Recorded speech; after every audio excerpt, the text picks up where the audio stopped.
নমস্কার। বেশ কয়েকদিন ধরে কিন্তু প্রচুর গরম পড়েছে, আর এই গরমে আমাদের শরীর এবং মনকে রিফ্রেশিং করার মতো একটা রেসিপি নিয়ে আমি চলে এলাম। আজকে আমি বানাবো তেঁতুলের স্পাইসি একটা মকটেল বা শরবত, যাই বলেন না কেন। এটা কিন্তু খুবই টেস্টি হয় ঘরোয়া পদ্ধতিতে।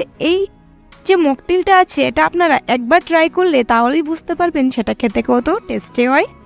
তার জন্য আমি এখানে সবার প্রথমে একটা বাটির মধ্যে নিয়ে নেব অল্প পরিমাণ তেঁতুল, দিয়ে তার মধ্যে এবার দিয়ে দেব অল্প একটু জল, দিয়ে এক দুবার ভালো করে এভাবে ধুয়ে নেব, যাতে করে তেঁতুলের গায়ে লেগে থাকা কোনো ধুলাবালি থাকলে সেটা যাতে চলে যায়। এভাবে তেঁতুলটাকে কিন্তু আমি ধুয়ে নিয়েছি।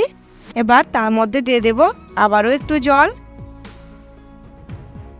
জল দিয়ে দিয়েছি। এবার 5 মিনিটের জন্য এটাকে এভাবেই রেখে দেব, যাতে করে তেঁতুলটা একদম নরম হয়ে যায়।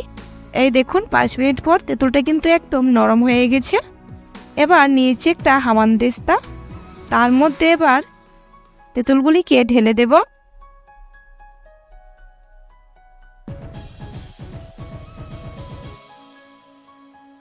এবার সেগুলিকে আস্তে আস্তে থেতো করে নেব।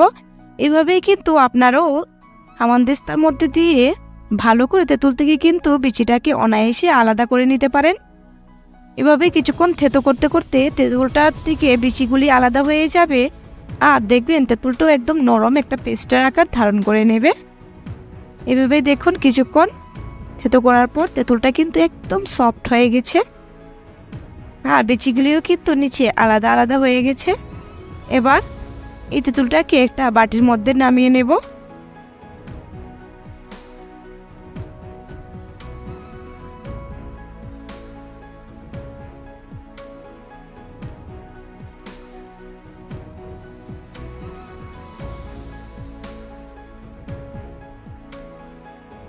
নামিয়ে নিয়েছি এবার বাটির মধ্যে।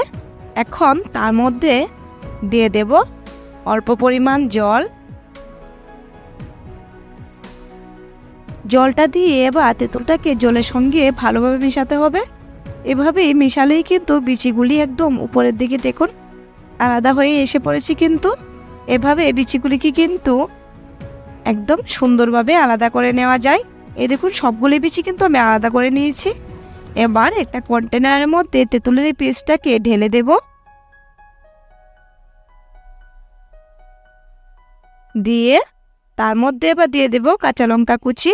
যেহেতু এটা একটা স্পাইসি মকটেল, তাই কাঁচা লঙ্কাটা কিন্তু অবশ্যই লাগবে। তার মধ্যে এবার দিয়ে দিয়েছি নুন আর চিনি আর নুনটা কিন্তু আপনাদের পছন্দ মতো দেবেন।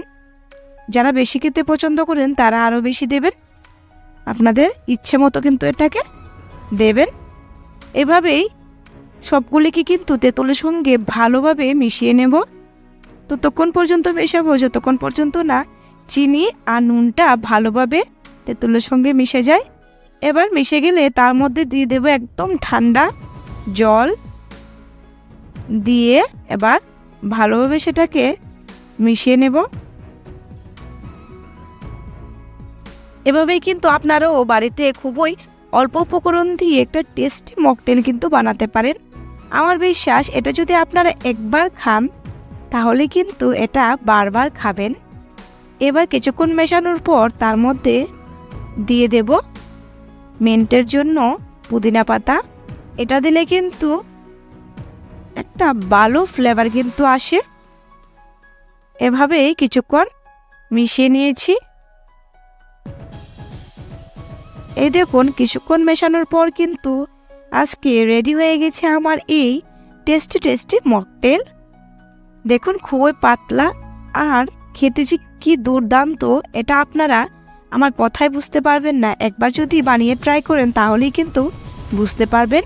এখন এটাকে সার্ভ করে নেব। তার জন্য নিয়েছি একটা জুসের গ্লাস, এটার মধ্যে ঢেলে দেব। এবার